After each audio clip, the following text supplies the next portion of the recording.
আগুন লাগাচ্ছে কে? পশ্চিমবঙ্গকে অশান্ত করার চেষ্টা করছে কে? মুর্শিদাবাদের যে হিংসার ঘটনা সামনে এসেছে তারপরে এর উত্তরটা কি হতে পারে? মুখ্যমন্ত্রীর কাছে এর উত্তর আরএসএস। মুর্শিদাবাদে একাংশ সংখ্যালঘু মুসলিমদের উন্মাদনার ঘটনা, তারপরে সংসদীয় রাজনীতির চর্চা বিজেপি এবং তৃণমূল কংগ্রেসকে নিয়ে, এবং সেগুলো পেরিয়ে এসে এখন নিশানা বা তীর দাগা হচ্ছে কাদের দিকে? আরএসএস এর দিকে। আর কার মুখ থেকে এই কথা শোনা যাচ্ছে? মুখ্যমন্ত্রী মমতা বন্দ্যোপাধ্যায়ের মুখ থেকে, যিনি কিনা এতদিন পর্যন্ত বিজেপির সঙ্গে সংঘাতে যেতে রাজি থাকলেও আরএসএস এর সঙ্গে তিনি সংঘাতে যেতে রাজি ছিলেন না। দুজনেই দুজনকে বেশ ক্ষমা সুন্দর দৃষ্টিতে দেখতেন, কিন্তু যেখানে বছর ঘুরলেই বিধানসভা নির্বাচন এবং বিজেপি আর শুভেন্দু অধিকারী অলরেডি এই দাবি সামনে রেখে দিয়েছেন যে এই নির্বাচন জাতের লড়াই, ভাতের লড়াই নয়, সেখানে দাঁড়িয়ে মুখ্যমন্ত্রী মমতা বন্দ্যোপাধ্যায়ও নিজের জন্য নিশানা বেছে নিয়েছেন, আর সেই নিশানা আরএসএস।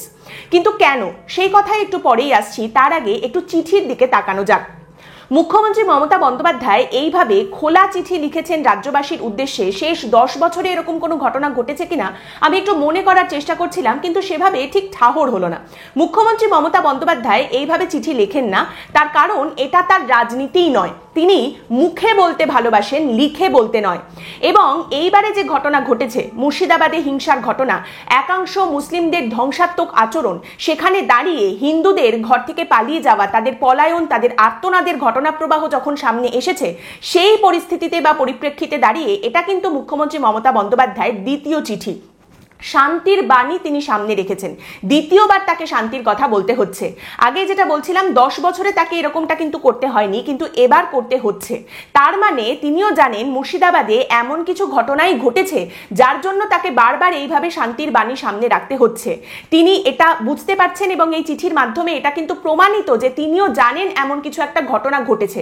যত আপনি এগুলোকে এড়িয়ে যাওয়ার বা না বলার চেষ্টা করবেন, তত বেশি করে এগুলো সামনে উঠে আসবে, তত বেশি করে এগুলো প্রমাণিত হবে। যাই হোক, এবার কথাটা হচ্ছে এই ধরনের চিঠির ক্ষেত্রে কোন শব্দ ব্যবহার করা হবে, কিভাবে লেখা হবে, কি লেখা হবে, কাকে দোষ দেওয়া হবে, কার দিকে আঙুল তোলা হবে, কোনটা চেপে যাওয়া হবে, এগুলো এতদিন পর্যন্ত ঠিক করতেন মুখ্যমন্ত্রীর কাছের মানুষ যারা ছিলেন, মানে যে সমস্ত মানুষকে দিয়ে তিনি সরকারটা চালান, সেই আমলারা। কিন্তু এখন সম্ভবত এই ধরনের চিঠি মুখ্যমন্ত্রী মমতা বন্দ্যোপাধ্যায়ের দল তৃণমূল কংগ্রেসের যে ভোট কৌশলী সংস্থা রয়েছে আইপ্যাক, তাদের মাধ্যমেই শুদ্ধ হয়ে সামনে আসে, এবং এর মাধ্যমে প্রশাসনিক দিকের থেকেও কিন্তু বেশি রাজনৈতিক প্রভাবও লক্ষ্য করা যাচ্ছে। মুখ্যমন্ত্রী লিখছেন যে বিজেপি এবং তার সঙ্গীরা পশ্চিমবঙ্গে হঠাৎ করে আক্রমণাত্মক হয়েছে এবং এই সঙ্গীদের মধ্যে আরএসএসও রয়েছে। আমি এর আগে কখনো আরএসএস এর নাম নিইনি, কিন্তু এবার বলতে বাধ্য হচ্ছি যে পশ্চিমবঙ্গে যে কুশ্রী মিথ্যার প্রচার চলছে তার মূলে তারাও আছে। দেখুন, পশ্চিমবঙ্গে বিজেপি আক্রমণাত্মক ভূমিকা নিয়েছে। বিজেপির তরফ থেকে পরিষ্কার বলা হয়েছে যে এবারের নির্বাচনী লড়াইতে তারা লড়াই করতে নামছে হিন্দু ভোট এবং হিন্দু ধর্মকে রক্ষা করার বয়ান হাতে করে। এবার সেখানে মুর্শিদাবাদের ঘটনা সামনে আসার পর বিজেপির এই আক্রমণাত্মক ভূমিকা উত্তরোত্তর বৃদ্ধি পেয়েছে। সেখানে দাঁড়িয়ে আগামী বছর যেখানে নির্বাচন, তার আগে মুখ্যমন্ত্রীর আরএসএস এর নাম করে তাদেরকে দাগিয়ে দেওয়া এবং বলা যে আমি বাধ্য হচ্ছি এই কথা বলতে, পশ্চিমবঙ্গে যে কুশ্রী মিথ্যার প্রচার চলছে তার মূলে আরএসএসও রয়েছে, এই কথাটা যে মুখ্যমন্ত্রী বলছেন, এটা কিন্তু এই বিষয়টারও ইঙ্গিত দেয় যে তিনি এটা সম্পর্কে ওয়াকিবহাল যে আগামী নির্বাচনে তাকে কোণঠাসা করার জন্য শুধুমাত্র বিজেপি নয়, তার সঙ্গে আরএসএস, যারা কিনা অল্প অল্প করে পশ্চিমবঙ্গে নিজেদের প্রভাব বিস্তার করেছে, তারাও অগ্রণী ভূমিকা পালন করবে। এবং সেক্ষেত্রে মুখ্যমন্ত্রী এতদিন ধরে আরএসএস এর সঙ্গে যেভাবে সমদূরত্ব বজায় রেখে চলেছেন সেটা কিন্তু সম্ভব হবে না, কারণ তার আবার ক্ষমতায় আসাকে বিজেপি এবং আরএসএস যে প্রশ্নের মুখে ফেলতে পারে সেটা সম্পর্কেও তিনি ওয়াকিবহাল। এবং তারই সঙ্গে এই বিষয়টা শুধুমাত্র এই রাজ্যের ক্ষেত্রে প্রযোজ্য তা কিন্তু নয়। আপনি অন্যান্য যে কোনো রাজ্যের দিকে তাকান, যেখানে দেখবেন যে বিজেপির জয়রথ এগিয়ে চলছে, সেটা সম্ভব হচ্ছে তার কারণ বিজেপি কিন্তু সারথি হিসেবে সেখানে আরএসএস কে পেয়েছে। এই রাজ্যে বিভিন্ন সময় বিভিন্ন রকম মনোমালিন্য বিজেপি এবং আরএসএস এর মধ্যে হওয়ার ফলে সেই ধরনের সমন্বয় সম্ভব হয়নি। কিন্তু এইবারে হিন্দু নির্যাতন বা মুর্শিদাবাদের ঘটনা, হিন্দুদের উপরে অত্যাচারের যে ঘটনা সামনে উঠে এসেছে, যে অভিযোগগুলো উঠে এসেছে, তার বিরুদ্ধে অর্থাৎ হিন্দুদের উপরে অত্যাচারের বিরুদ্ধে গিয়ে আরএসএস এবং বিজেপি যে একত্রিত হতে পারে এবং তারা একসঙ্গে এগোতে পারে, এই বিষয়টা সম্পর্কে কিন্তু মমতা বন্দ্যোপাধ্যায় ওয়াকিবহাল।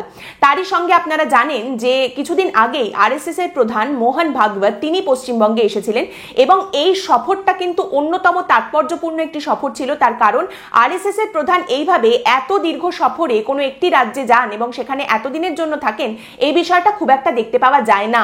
তারই সঙ্গে আরএসএস এর প্রধান এই যে সফরে এসেছিলেন পশ্চিমবঙ্গে, তিনি কিন্তু সংঘের প্রচার এবং প্রসার যাতে আরো দ্রুত গতিতে হয় সেই নির্দেশ এবং সেই বার্তাই দিয়ে গেছেন। এবার এখানে দাঁড়িয়ে আরএসএস পশ্চিমবঙ্গে ঠিক কতটা বিস্তার লাভ করেছে, কতটা বেড়েছে, সেটা সংখ্যার থেকেও বেশি একজন সাংবাদিকের লেখা একটি হেডলাইনের মাধ্যমে আরো ভালো করে বোঝানো যাবে, যেখানে তিনি লিখছেন from nowhere to everywhere how RSS grew in Bengal. আগে যেখানে আরএসএস কে কোথাও দেখা যেত না, সেখানে এখন চোখ খুলে যেদিকেই আপনি তাকাবেন সেদিকেই কিন্তু আরএসএস কে দেখতে পাওয়া যাচ্ছে। অর্থাৎ এই বার্তাটা কিন্তু খুব স্পষ্ট। তারই সঙ্গে আপনারা জানেন কিছুদিন আগেই বিজেপির সর্বাধিনায়ক এবং আমাদের দেশের প্রধানমন্ত্রী নরেন্দ্র মোদী তিনি কিন্তু আরএসএস এর যে প্রধান কার্যালয় সেখানে গিয়েছিলেন, আরএসএস এর ভূয়সী প্রশংসা তিনি করেছেন। এই বিষয়টাকে অনেক পর্যবেক্ষকরাই কিন্তু এইভাবে দেখছেন যে আরএসএস আর বিজেপির মধ্যে কোথাও যদি কোনো সংঘাত বা মনোমালিন্য থেকে থাকতো সেটাকে অনেকটাই প্রশমিত করা গেছে এবং আগামী যে নির্বাচনী লড়াইগুলো সেখানে বিজেপি আর আরএসএস একসঙ্গে কাঁধে কাঁধ লাগিয়ে লড়াই করবে, একসাথে লড়াই করবে, এই বার্তাও কিন্তু এই গোটা ঘটনার মাধ্যমে সামনে রাখা হয়েছে। সেটাই যদি সত্যি হয় তাহলে এটাকে পরীক্ষা করার বা যাচাই করে নেবার সব থেকে বড় এবং সব থেকে ভালো রাস্তা বিজেপি এবং আরএসএস এর কাছে হলো আগামী বছরে পশ্চিমবঙ্গের নির্বাচন। আরজি করের ঘটনার পরে আরএসএস এর প্রধান মোহন ভাগবত এই অভিযোগ তুলেছিলেন যে পশ্চিমবঙ্গের রাজ্য সরকার আরএসএস এর ঘটনার সঙ্গে যুক্ত দোষীদের আড়াল করার চেষ্টা করছে। তিনি বলেছিলেন যে দ্রৌপদীর পোশাক স্পর্শ করলে মহাভারত ঘটে যায়, আর এখানে আরজি করের ওই মেয়েটির সঙ্গে যে ঘৃণ্য ঘটনা ঘটেছে, ধর্ষণ এবং খুনের মতো যে ঘটনা ঘটেছে, তার সঙ্গে যারা জড়িয়ে রয়েছে তাদেরকে আড়াল করার চেষ্টা করছে এখনো পর্যন্ত। এই ধরনের ঘৃণ্য প্রচেষ্টা চালিয়ে যাচ্ছে কিছু লোক। এই কথা অবশ্যই স্বভাবতই মমতা বন্দ্যোপাধ্যায়ের কানে ভালো ঠেকেনি, কিন্তু সেই সময় তিনি এর কোনো তীব্র প্রতিক্রিয়া সামনে রাখেননি।